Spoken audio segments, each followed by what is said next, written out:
তাল বাবা তাল বাবা তাল বাবা ওইয়ে তাল বাবা আমার জীবনটা দুর্বিষহ করে তুলেছে।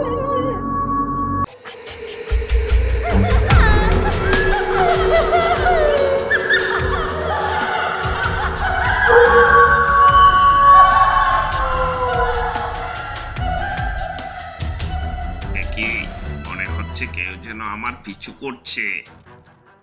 কে কে কে ওখানে? হায় আল্লাহ, এ আমি কি দেখছি? আমার নিজের চোখেই তো বিশ্বাস হচ্ছে না। আমি রে, আমি তোর জাম।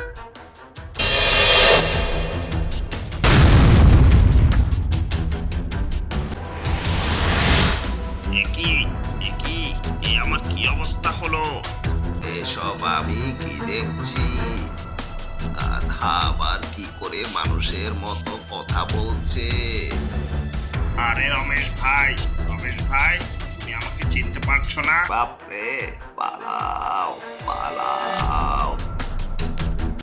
বেরিয়ে আয় জাদুর জিন, বেরিয়ে আয়।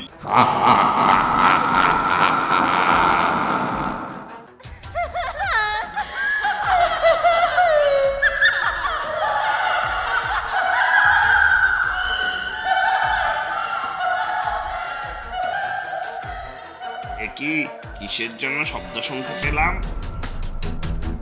শব্দটা তো মনে হয় আম গাছ থেকেই আসছে।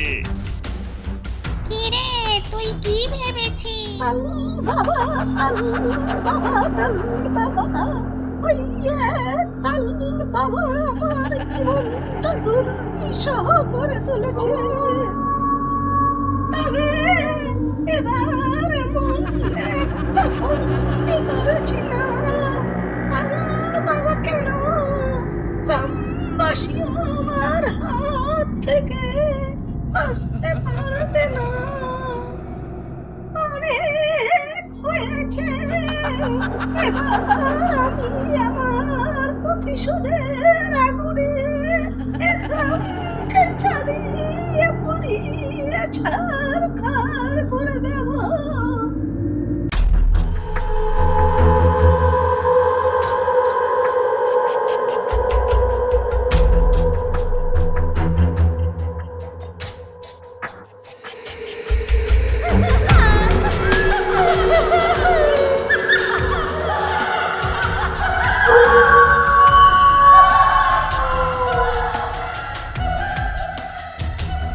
কি মনে হচ্ছে কেউ যেন আমার পিছু করছে। কে কে কে ওখানে? হায় আল্লাহ, এ আমি কি দেখছি? আমার নিজের চোখেই তো বিশ্বাস হচ্ছে না। আমি রে, আমি তোর জাম। অনেকবার বলেছিলাম এই গ্রাম ছেড়ে চলে যেতে, শুনলি না তো? তবে দেখ আজ তোর কি অবস্থা করি।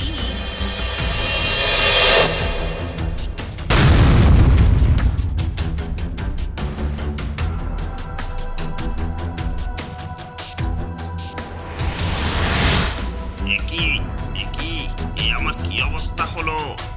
আমার এত সুন্দর চোখ, কান, কি হয়ে গেল এসব?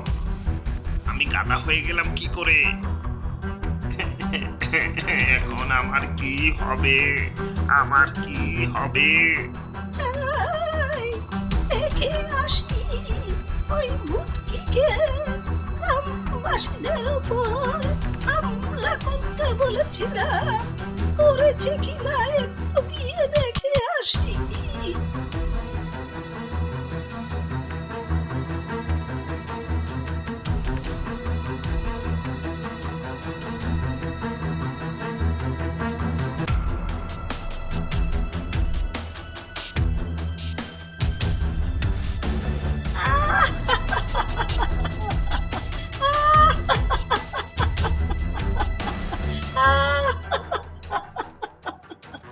শোন, এখন বল তুই আমার জন্য কি খবর এনেছিস? তুমি এত চিন্তা করছো কেন ডাইনি মা? আমার হাত থেকে গ্রামের কেউ বাঁচতে পারবে না। চিন্তা করছি কি আর সাধে রে, এ গ্রামে তাল বাবা নামের এক তান্ত্রিক থাকে, সেজন্যই তো আমি তোকে সাবধান করতে এলাম। ডাইনি মা, তুমি মিছে মিছে ভয় করছো। ওই তান্ত্রিক আমার কিছুই করতে পারবে না। গাধা হয়ে গেছি তো কি হয়েছে, প্রাণে যে বেঁচেছি এই ঢের। জানি না এই অবস্থায় আমাকে কেউ চিনতে পারবে কি না।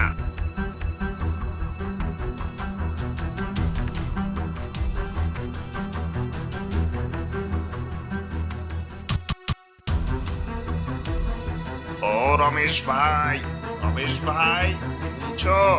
ও রমেশ ভাই, এসব আমি কি দেখছি? গাধা আবার কি করে মানুষের মতো কথা বলছে?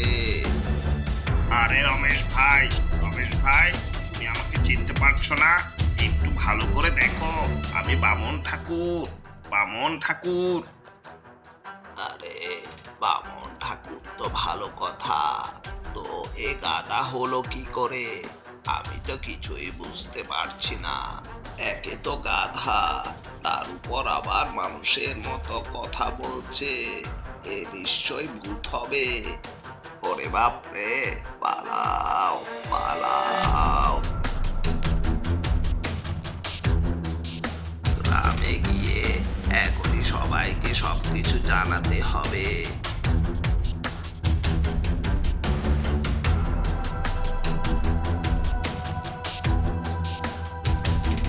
কিরে, তোরা আমার দলবল নিয়ে কোথা থেকে আসছিস?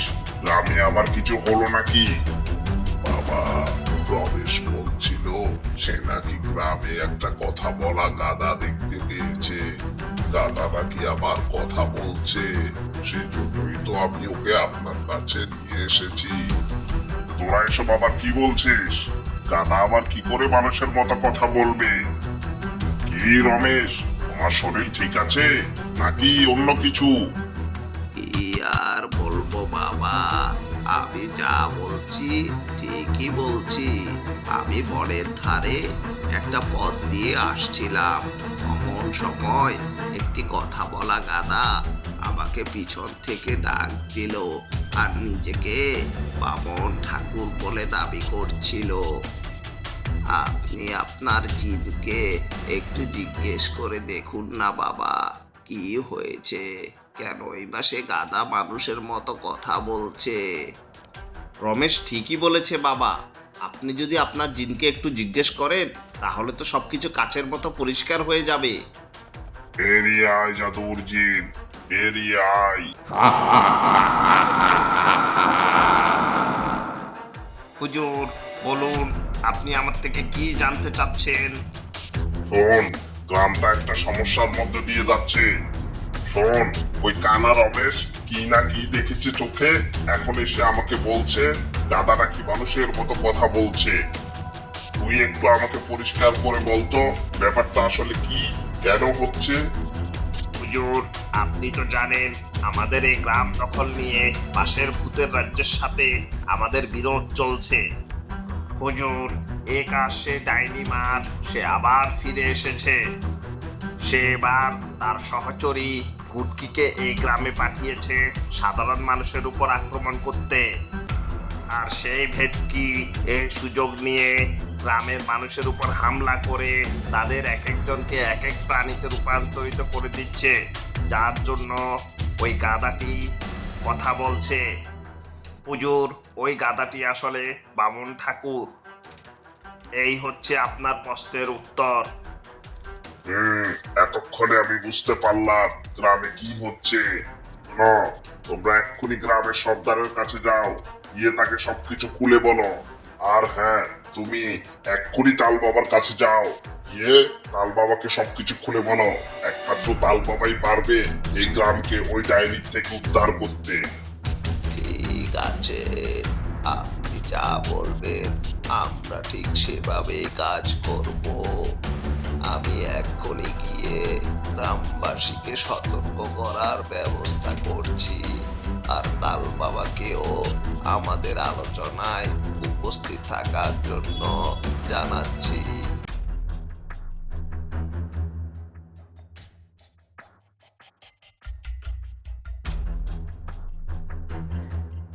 ছেলেটা যে কই গেল, আজ 2 দিন হয়ে গেল, এখনো ফিরে আসার নাম নেই। কি যে করি, কোথায় খুঁজি, কিছুই বুঝতে পারছি না। মা, মা, আমি এসে গেছি মা, আমি এসে গেছি। আজ 2 দিন আমার সাথে যা হয়েছে না, তুমি কিছুতেই বিশ্বাস করবে না মা। আমি খুবই ক্লান্ত, আমি বড্ড হাঁপিয়ে গেছি মা। কিছু খেতে দাও আমাকে। ও মা, এ কি দেখছি, গাধা আবার আমাকে মা বলে ডাকছে, খাবারও চাইছে। নিজেকে তো বিশ্বাস করতে পারছি না। এ নিশ্চয়ই কোনো শয়তানের কাজ। বাড়িছাড় থেকে গাধা সেজে এসে আমাকে মা বলে ডাকছে। মা, তুমি এমন ভয় পাচ্ছ কেন? দেখো, আমি তোমার ছেলে বামন ঠাকুর। একটু ভালো করে দেখো না, আমাকে কিছু খেতে দাও মা, কিছু খেতে দাও। তোর মতো গাধা আমার ছেলে হতে যাবে কোন দুঃখে? তুই কি এখান থেকে যাবি, নাকি তান্ত্রিক ডেকে তোকে ঝাঁটা দিয়ে পিটিয়ে বাড়ি থেকে বের করব? শেষ পর্যন্ত নিজের মাও আমাকে চিনল না। ঠিক আছে, ঠিক আছে মা, আমি চলে যাচ্ছি।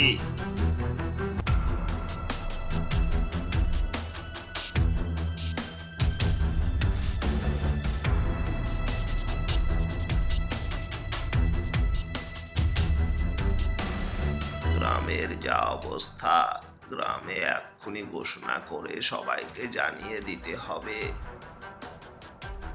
শোনো শোনো শোনো, মন দিয়ে শোনো। গ্রামে এক ভয়ঙ্কর রাক্ষসীর আবির্ভাব হয়েছে। সে রাক্ষসী যখন যাকে পাচ্ছে তার জাদুর বলে পশু বানিয়ে দিচ্ছে। সাবধান গ্রামবাসী, সাবধান, সাবধান। বাপরে বাপ, এই গ্রামে আর থাকা যাবে না। যেভাবে ওই ডাইনিটা চতুর্দিকে মানুষকে পশু বানিয়ে দিচ্ছে, কোনদিন না জানি আমাকে আবার গাধা বানিয়ে দেয়। আর যে ভালো এই গ্রাম থেকে চলে যাওয়া। শোনো, তোমরা তো এতক্ষণে বুঝতে পেরেছ গ্রামে কি ঘটেছে, যার জন্যই আজ তোমাদেরকে এখানে ডাকা হলো। কি আর শুনবো, আমি তো আমার ছেলেকে চিনতে পারিনি। আমি আমার ছেলেকে বাড়ি থেকে দূর দূর করে বের করে দিলাম। না জানি আমার ছেলেটা এখন কোথায় ঘুরে বেড়াচ্ছে। পুরো গ্রামে ঘোষণা করে দেয়া হয়েছে, কেউ যেন অযথা ঘর থেকে বের না হয়। শুনেছি শুধু বামুন নয়, ওই ডাইনিটা যাকে পাচ্ছে তাকে পশু বানিয়ে দিচ্ছে। আমাদের খুব সাবধানে চলাফেরা করা উচিত। এখনই যদি ওই ডাইনিটাকে থামানো না যায়, তবে ভয়ঙ্কর বিপদ হয়ে যেতে পারে। আরে, তোমরা এত চিন্তা করছো কেন? আমি তো এখনো জীবিত আছি। আমি আজই যাব ওই ডাইনিকে শেষ করতে। কিন্তু যতক্ষণ পর্যন্ত না আমি সেই ডাইনিকে হত্যা করে ফিরে আসছি, তোমরা কেউ গ্রাম থেকে বাহিরে যাবে না। ঘর থেকে বাহির না হতে পারলে আমার সংসার কি করে চলবে? আমি তো বনের মধ্যে গিয়ে কাঠ কেটে আমার সংসারটা কোনো মতে চালাই। আমি যদি কাঠ না কাটি, তাহলে আমার ছেলে মেয়ে বউ বাচ্চা কি খেয়ে থাকবে? ঠিক আছে, তুমি যদি তোমার ভালো না বোঝো, তাহলে আমাদের কিছুই করার নেই।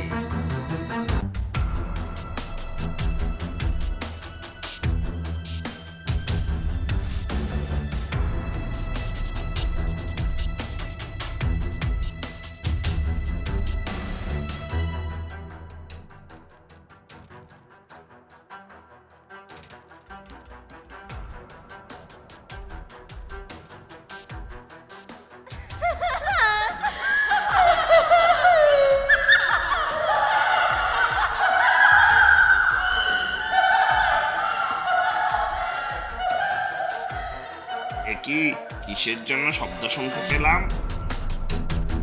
শব্দটা তো মনে হয় আম গাছ থেকেই আসছে। কিরে, তুই কি ভেবেছিস আমি তোদের কিছুই করতে পারবো না? এই দেখ তোর কি অবস্থা করি।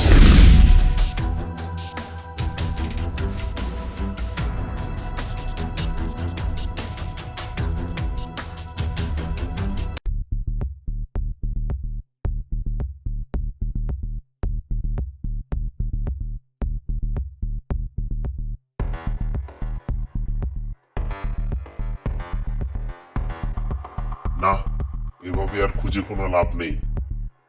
যতদূর শুনেছি ডাইনিটা রাতের বেলায় মানুষকে আক্রমণ করছে।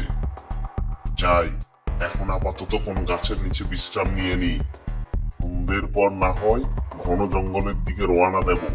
শুনেছি সেই জঙ্গলের দিকে ডাইনিটা মানুষকে বেশি আক্রমণ করছে।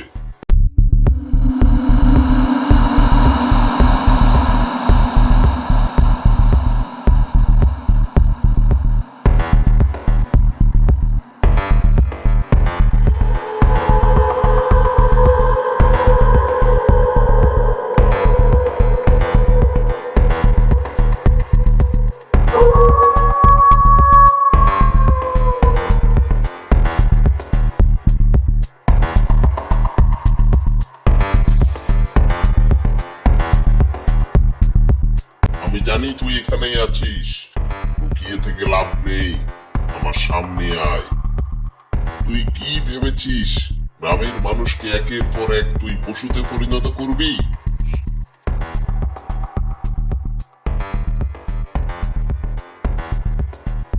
তুই যতটা সহজ মনে করেছিস এই গ্রামকে দখল করা ততটা সহজ নয়।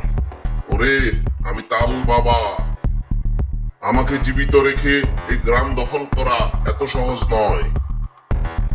ওরে, ভালোই ভালোই বলছি তুই এই গ্রাম ছেড়ে চলে যা, তাহলে তোর অবস্থা আগের ডাইনিগুলোর মতো হবে।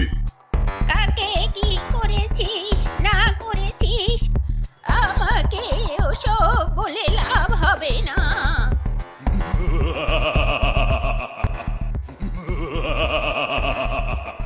ও, তাহলে দেখছি সোজা কথায় গিয়ে উঠবে না। ঠিক আছে, তাহলে পরিণতির জন্য তৈরি হয়ে যা। শুরু কর, তবে শুরু কর। তোর কত ক্ষমতা হয়েছে আমি একটু দেখি।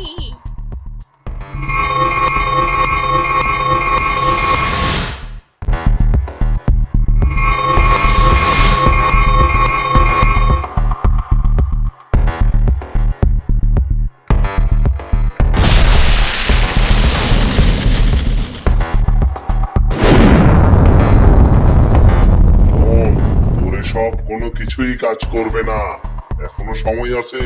চলে যা বলছি, চলে যা।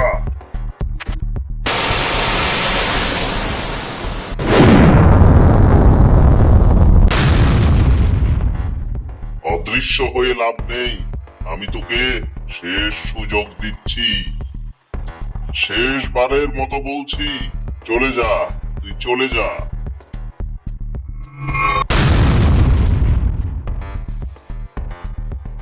এত করে বললাম, শুনলি না, তবে মৃত্যুর জন্য তৈরি হয়ে যা।